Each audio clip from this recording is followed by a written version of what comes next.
I'm Michael Tamlin, CEO of the global ebook store Rakuten Kobo. We have a regular procession of authors who visit the Kobo offices. While they're here, I get a chance to learn a bit about their careers, creative process, and their reading and writing lives. And hopefully, you will too. Welcome to Kobo in Conversation. My guest today is Andrew Solomon. Andrew is a writer, a professor of clinical psychology at Columbia University Medical Center, a lecturer on politics, culture, and psychology, president of PEN American Center, and author of several books, including Noonday Demon, An Atlas of Depression, and Far and Away, Reporting from the Brink of Change, a collection of his travel writing for the New York Times. As with each of our guests, we'll ask him about books from different times in his life, the books that had the biggest influence on him in childhood, the books that were most formative for him as a writer, and the books that were central to his most recent writing. And along the way, we'll be asking him about his own latest book, Far from the Tree, Parents, Children, and the Search for Identity. Andrew Solomon, welcome to Kobo. What a pleasure to be here. Andrew, an idea that organizes and unifies this book is something that you introduce at the very beginning, the notion of vertical and horizontal identity. Can you open up that concept for us a bit? Yes. So vertical identities are identities that people have in common with their parents. So your ethnicity, your nationality, usually your language, frequently your religion. And there are arguments to be made that those identities are sometimes very difficult ones, that for all that we would like to think it otherwise, it is still easier in much of the Western world to be white, to be male, to be Christian, than it is to be, for example, Black, Muslim, and female. But none of us have suggested that the correct solution to that problem is to do genetic research to ensure that all children are born male, or that the next generation of children born to Black or Latino or Asian American parents come out with blonde hair and blue eyes. We recognize that the problem is in the society, and we attempt to change the society. But then there are what I've called horizontal identities. Horizontal because you don't have them in common with your parents, and you learn, therefore, your sense of identity not generationally within your own family, but from a peer group. So being gay, being deaf, being a dwarf, having autism or Down syndrome or schizophrenia, having multiple severe disabilities. I looked at families of people who are prodigies, who are also quite overwhelming to their families, even if in a somewhat more positive way. I looked at families bringing up children conceived in rape, families of people who've committed crimes, and families of people who are transgender. And in looking at all of these situations, I discovered that while there is a very strong community of identity, most people are not aware of that when they're growing up in families with whom they don't have their essential defining characteristic in common. And they discover that community of identity in adolescence or thereafter, when it often comes as a great liberation to them. And so they're horizontal identities because they are peer identities rather than hereditary ones. And this book for you began with an article that you wrote for the New York Times about the deaf community. Can you tell me a little bit about what that first story opened up for you about those notions of horizontal identity? I was rather surprised when my editors at the Times Magazine asked me to write an article about deaf culture, because I had mostly been doing international reporting. But my editor said to me, "This is a foreign society within our own midst." And I went out into the deaf world. I went to deaf theater. I went to deaf clubs. I went to houses where the alarm clock flashed a bright light instead of making a loud sound. And as I got deeper and deeper into the deaf world, I became convinced that deafness really was a community. It was a community united around the shared use of sign language. And not only that it was a community, but also that it was a very beautiful community. And I remember arriving at a meeting of the National Association of the Deaf and walking into a gigantic hotel ballroom, and there were thousands of conversations flying off the ends of everyone's hands. And I remember thinking, I wish I were deaf. which is not to say that I wished I couldn't hear. My hearing is very useful to me, and I deploy it all the time. But I walked in and I felt there was this culture, one that was clearly full of warmth and intimacy and great meaning for the people who were part of it. And in that room at that moment, I was the outsider, and I found what I was excluded from attractive and desirable. And in that experience, you found that there wasn't just a deaf community, there was in fact deaf culture, that there is a framework of aesthetics, notions of beauty, notions of poetry that sit outside of the hearing world, and that was, that was both a revelation and, as you say, something that you then know is there but can't access and yearn for, which I felt very interesting. Well, that was exactly what the experience was. I mean, I went to all kinds of things at every level of the deaf culture. I saw performances of deaf poetry that were unbelievably beautiful. I went to the graduation ceremony at and spent a great deal of time at Gallaudet, the Deaf University in Washington, D.C. I even went to the Miss Deaf America contest in Nashville, where everyone complained about that slurry Southern signing. And as I immersed myself deeper and deeper in that world, I really came to see how much of a culture it was, and I understood why it was a cherished culture. And I thought, well, it's a minority culture, but so is Judaism a minority culture. So is, all kinds of religious or ethnic or other kinds of cultures minority cultures. I mean, there are some challenges that deaf people face, and there's a requirement that there be translators available in hospitals and special programs in schools and so on. Of course, we now live in the era of the cochlear implant, so we live in a time when that signing culture is to some extent being undermined, though it still retains a lot of vitality. But I love that culture, and I came to feel very at home in it with the deaf friends whom I became close to, and who really introduced me to a world. And it was not only a world that I hadn't previously had much experience with myself, it was a world the very existence of which had been unknown to me. I hadn't known there was a deaf culture. I had always thought, those poor people, they can't hear, what can we do for them? It had never occurred to me that it was a valued identity. And really, the book altogether, and this whole question of vertical and horizontal identity, is about the ease with which something passes from a status as illness to a status as identity. I mean, when I was born, homosexuality was considered an illness, a sin, and a crime. And somehow the identity of gayness emerged from the illness of homosexuality. And the investigation at the heart of Far From the Tree was to understand how it could possibly be the case that identities could emerge from illnesses. And if gayness could emerge from homosexuality, and if this rich deaf culture I was encountering could emerge from the disability of deafness, then what other conditions were there that had the possibility of emerging from, or at least sometimes emerging from, their definition as illness into a definition as identity?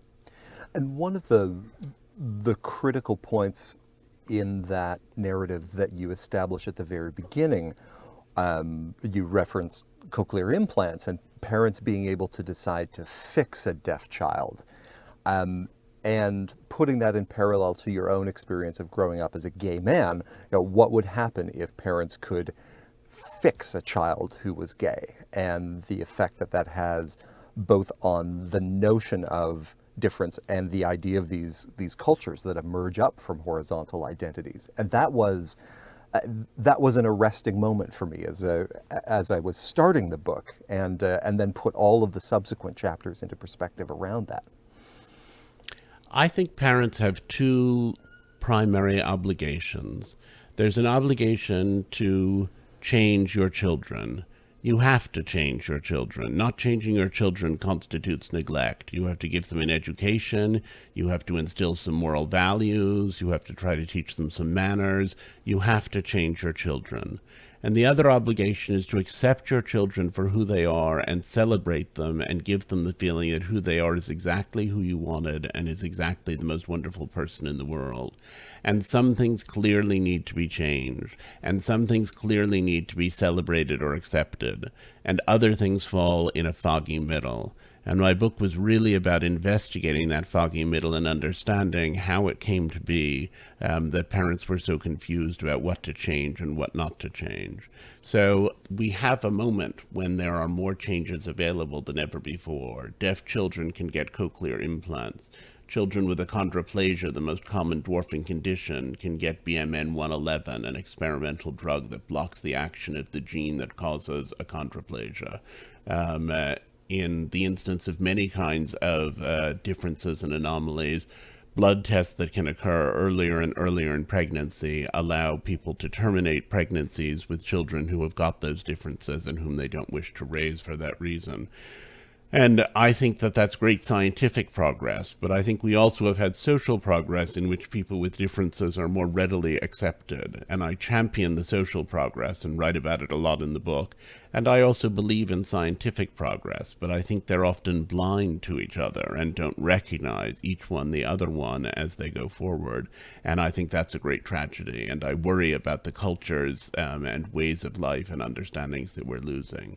If my parents had had the means to give me a sort of small surgical procedure in infancy, something like the cochlear implant, that would have made me into a straight person, they would have done it by all means. I think ultimately they came to an acceptance of me for who I am, but it took a while for that to occur. And I think that if somebody were to develop a blood test through which it was possible to test for and determine whether people were gay before they were born, that the gay population would be decimated in seconds. I don't think we're anywhere near such a blood test. I don't know that we ever will be, but I do think that all of the cultures I'm looking at are fragile, and they're fragile in the face of social advancement.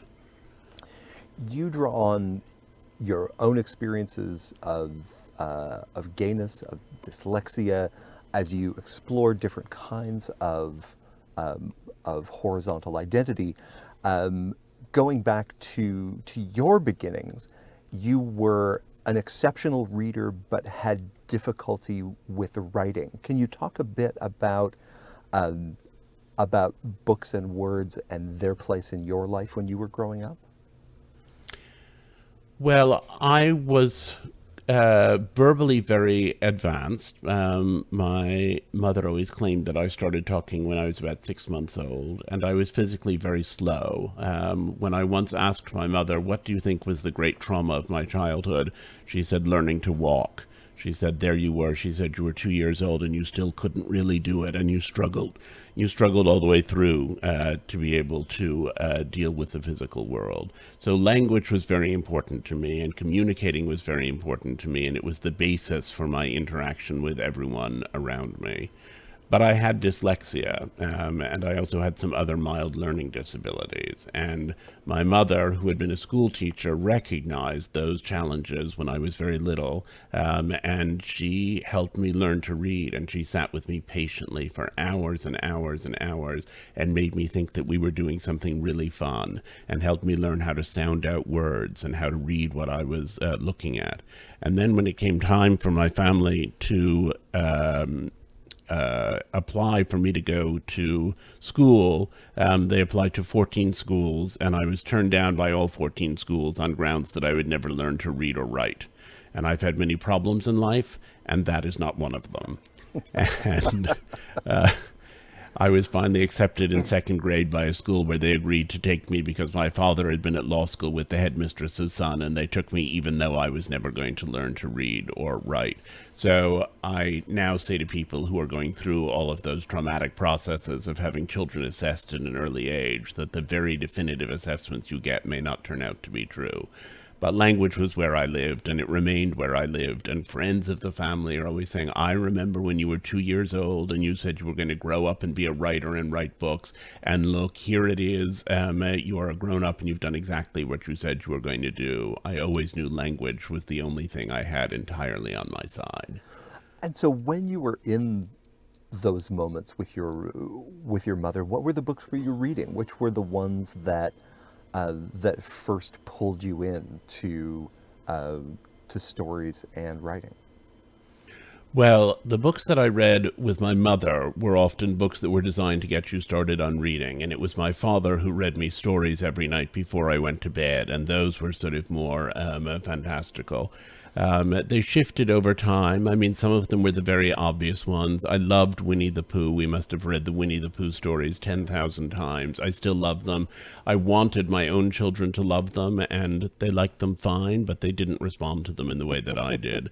We read Alice in Wonderland. We read the Rutabaga stories by Carl Sandburg, which I think are terribly underrated, but which are an incredibly beautiful and poetic group of stories with wild, eccentric use of language and very fantastic, fabulous imaginings. And someone once said to me when I said it was strange the Rutabaga stories had never caught on in the way that the fantastical world of Alice in Wonderland had, someone said, yes, but in Alice in Wonderland there's Alice. And Alice is a perfectly ordinary person who's encountering all of these strange things, and she gives you a way to process them. And in the Rutabaga stories, you're just thrown in whole hog, and there's nobody to guide you through. And that was exactly what I loved about them. It was wonderful to be in that language. When I was a little older, I became very obsessed with the work of E. Nesbit, who was a Victorian novelist. I'm pleased to say my children did like E. Nesbit, though I, in rereading the E. Nesbit stories, discovered that they're unbelievably racist and anti-Semitic and problematic in about 10,000 other ways that were perhaps typical of the period, but also wonderfully imaginative and full of magic. And then jumping forward, you have really two biographies that sit next to each other. There's one as a researcher, as a lecturer, as a professor of psychology, and then there is Andrew Solomon as a traveler, as a journalist, as someone who sort of builds up this body of writing. How have those two sides of you coexisted? That's a really interesting question. I mean, you mentioned in the introduction very kindly my book Far and Away, and it was very satisfying putting that book together because it is really an account of the many places I've gone and the many experiences that I've had there.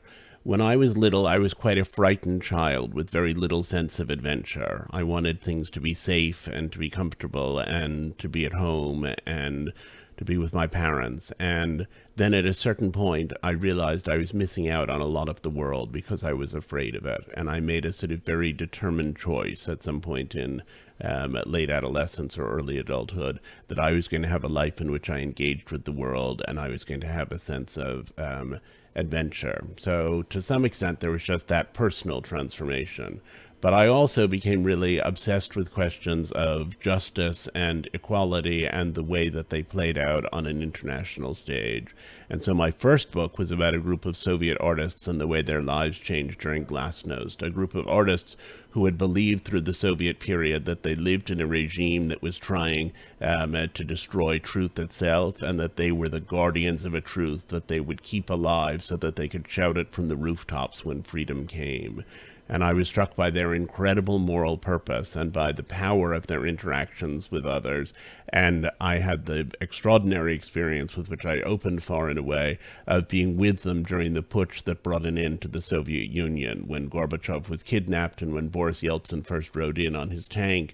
And I saw how these artists were determined to take the ideas that had been in their work and apply them not only to paintings and installations, but also to the way they lived their own daily lives. And I then really wanted to understand, how do people who are stuck in circumstances of adversity manage to extract experiences of great dignity? And that became the theme of the international reporting, but is also the theme of Far from the Tree. It's the theme, in a way, of all of my work. How do people manage to become grateful for lives that you'd think they would have done anything to avoid? And so, from a career perspective, was your journalism and your academic work coexisting? Were they happening at the same time? They were not only happening at the same time, they were creating one another. Mm-hmm. I mean, I reported from Libya, I reported from Afghanistan, I reported from all of these places that were in turmoil. I reported on the emergence of a cultural life in South Africa during apartheid. I was thrown into all of those areas, and all of them made me think about how extraordinary it was that people in such diverse contexts were leading lives in which they had so many of the same fundamental and underlying concerns. But those concerns were also the concerns that I then discovered when I went into communities in the United States. And the editor who said to me, the deaf culture is a foreign society in our own midst, was actually coming up with a great and important insight that meant an enormous amount to me to discover. And so that was the world that I went into. And I mean, I did some academic research. I completed a doctorate in psychology and so on, but I think most of it was humanist research, and it was about people, and it was about how people found their way, how people confronted with very difficult circumstances found a way to have meaningful lives nonetheless. And, you know, when I was writing the first book, which was about a group of Soviet artists, my mother was dying of cancer. And I remember being struck by how my mother had a wonderful sense of her own vitality in her own life, even through a period when she was going through those difficulties. And I saw parallels between her experience and the experience of the people I was writing about, and indeed then wrote a novel that was partly based on my mother's illness and death, and called into play, I mean, not repetitively and not in the same way, but some of these themes of resilience. And so then in 2001, you write The Noonday Demon, an atlas of depression. Was that also pulling through that same theme, or was that stepping outside to explore a particular condition? Well, look, depression is a nasty experience. So it's not as though I was writing a book about depression to say to people, you know, this is really tremendously meaningful and everyone who's never had depression ought to go and have one. What I was doing when I wrote The Noonday Demon was trying to investigate the nature of depression and trying to break down the idea of depression as a modern Western middle-class illness by showing that it's existed across history, that it exists across cultures, and that it's existed everywhere in the class spectrum, and that depression among the indigent is a serious and very much neglected problem. But I was also interested, as I wrote, in the fact that some people had what sounded, as they described it, like relatively minor depression, but were nonetheless able to have meaningful lives, at least in the interstices between their depressive episodes, while other people had what sounded, as they described it, like incredibly acute, incredibly mild depression, but it nonetheless really seemed to destroy their lives. And so I wanted to look at what the mechanism was that allowed people to do well. And what I found was that the people who wanted to wall off the experience of depression and say, this horrible thing happened to me and now I'm never going to think about it again, were the ones, ironically, who were in fact most vulnerable to having their lives destroyed by a recurrence of depression. Because when it occurred, it was once more the end of everything that was familiar to them and a launch into a strange and terrible place. And I found that the people who had incorporated the narrative of having depression into their larger life narrative, and who had said, I would certainly never have wanted it, but I learned some things from it, I grew from it, I came to a deeper understanding of humanity through it, whatever the language was they came up with, the people who said they had grown through the experience were the ones who, when it came again, would say, this is unwelcome and I wish it weren't happening. But nonetheless, it's part of my life, and I know I'll go through it, and I know I'll emerge having learned something else at the far end. And so I really wanted to investigate that sort of strength of character. And what in Far From the Tree, which flowed naturally from the Noonday Demon, I defined as the choice to find meaning in experiences that are desolate. I said it's not just that some people happen to see the meaning, they have a sort of better seat in the stadium, and other people happen not to. It's that you choose to seek for it, you choose to find it, and doing so determines the nature of your experience of all kinds of challenges. That notion of choice in the midst of experience, and how you choose to engage with an experience is an interesting one. You know, this Far from the Tree is both deeply researched, but also providing these vivid portraits of parents learning to live outside of their expectations, along with children who are just learning to live. One of the things you touch on early is how much contradictory research there is on the experience of parenting a child with disabilities. And again, that it seems to break one way or the other. It draws couples closer together, or it causes them to be more likely to divorce. Can you talk a bit about that split in expectations that seems to happen, and also the split in research around it?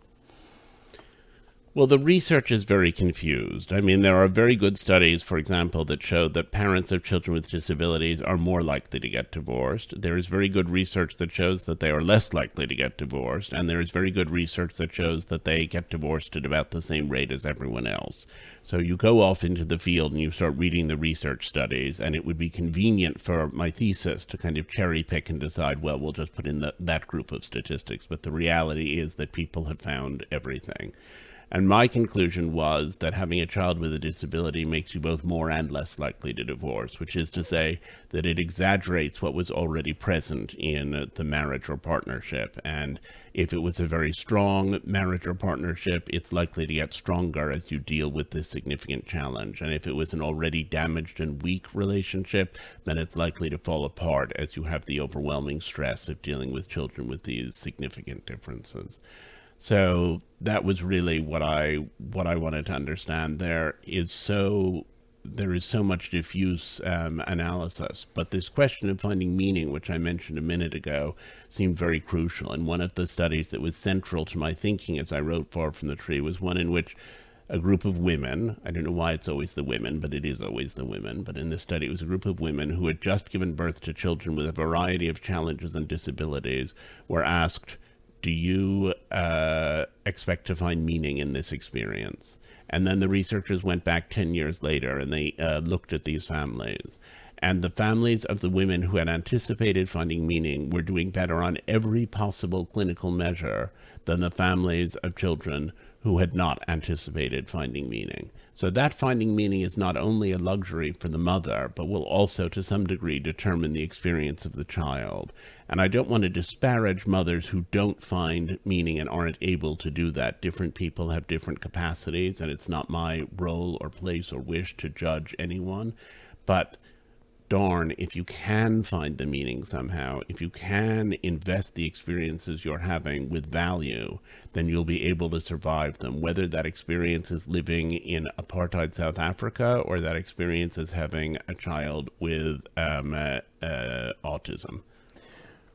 Throughout the book, you explore deafness, dwarfism, Downs, autism, mental health, but you also talk about prodigies. And in a string of chapters that are about what we typically see as disabilities, that one stands out a bit as one of these things is not like the other. How is that experience of parenting and growing up as a prodigy similar to some of these other horizontal identities that we talk about? The experience of having a child who is a prodigy is less sad than the experience of having children with some of the other challenges that I looked at, but it's no easier. You have been given a child you don't know how to bring up, and you've been given a child who doesn't really have easy access to a peer group. So in the same way that if you have a child with Down syndrome, you have to try to find other people with Down syndrome, because how is your child going to make friends in the mainstream world? So if you have a child who is a prodigy, you really have to go out into a world where your child doesn't make much sense, because essentially your child is going to be spending time either with adults who aren't very interested in talking to a 6-year-old, or to other 6-year-olds who don't have the slightest idea what your child is talking about. And there are a lot of questions about what you do with that kind of child and how much you try to normalize that kind of child that are exactly like the questions that get asked when you have a child who has dwarfism, for example. And so I found over and over again that parents would say, on the one hand, I want to give my child access to a normal childhood because a normal childhood is a good way to form meaningful friendships. And on the other hand, I want my child to have the ability to develop this one talent that's the great and joyful thing, or these several talents in some cases, that have given them a place in life. And I remember interviewing a young man named Mark Yu and his mother, and I said to him and his mother, I said, "Isn't it important to you that Mark have some kind of a normal childhood?" Because at that point, Mark was 6 years old. He was taking piano lessons 3 weeks out of every month in California and 1 week out of every month in China, because his mother thought he could benefit from the two different techniques. He was preparing to take the SATs. He was studying astrophysics. I mean, he was having a life that was very different from that of most children his age. And Mark said to me, "I have a normal life. Come up to my room and you'll see. It's kind of messy, but you can come up there anyway." And I went up, and there was his room, and it had Sesame Street videos, and it had a remote control helicopter that his dad had sent to him. And then he said, "Now let's go back downstairs and I'll play the Chopin Fantasy Impromptu." And we went downstairs, and he played that piece of music with such yearning and such romanticism and such exquisite beauty. And he finished playing it, and his mother turned to me and said, "You see, he's not a normal child. Why should he have a normal childhood?"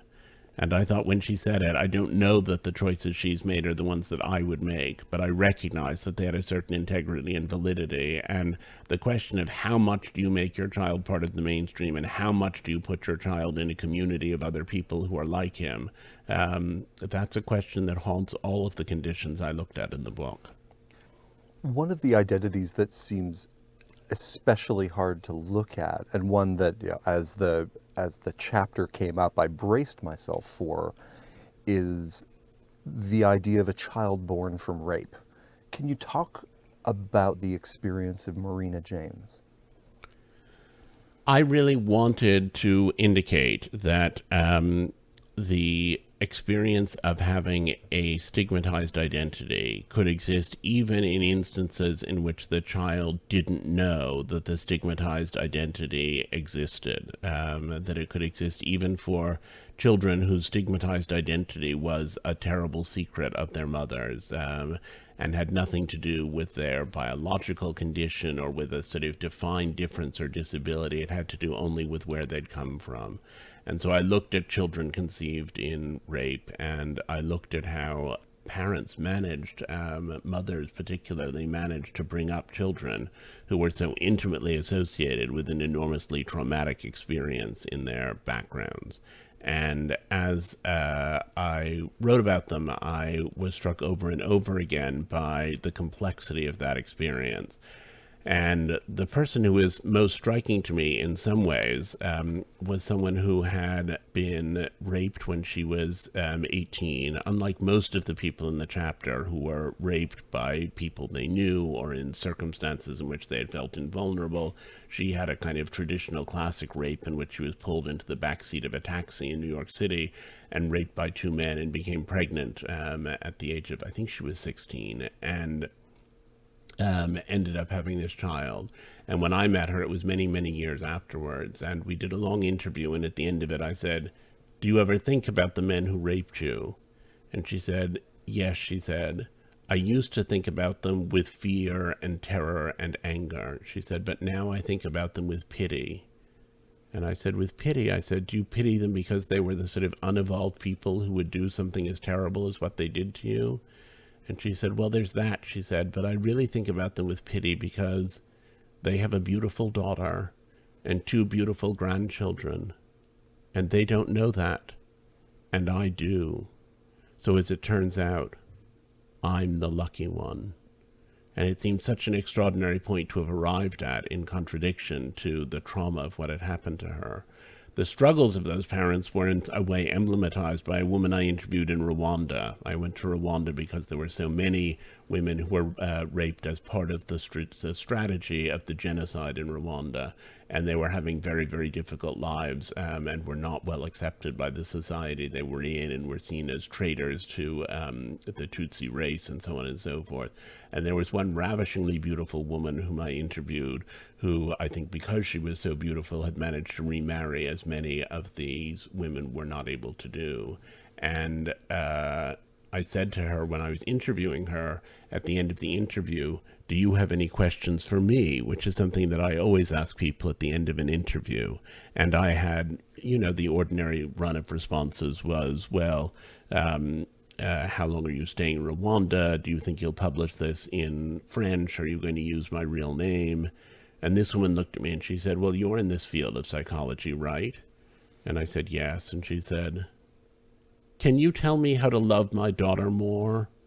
She said, "Because I want to love her so much, but when I look at her, it gets in the way what happened to me, and I don't think I do a very good job of it." And I was so taken aback that I just stared at her blankly, and she said, "Can you tell me how to love my daughter more?" And it was only long afterward, when I was away from that situation, that I recognized how much love there was in that question itself. Andrew Solomon, thank you so much for joining us. Thank you so much. This has been a pleasure. Andrew Solomon's books, Far from the Tree, The Noonday Demon, and Far and Away, are all available at www.kobo.com. That's it for this episode of Kobo in Conversation, a podcast about books and the authors who write them. To discover the books you just heard about, or to follow us, please visit www.kobo.com/conversation. This podcast is produced at the Kobo Audiobook Studios here in Liberty Village in Toronto, Ontario, Canada.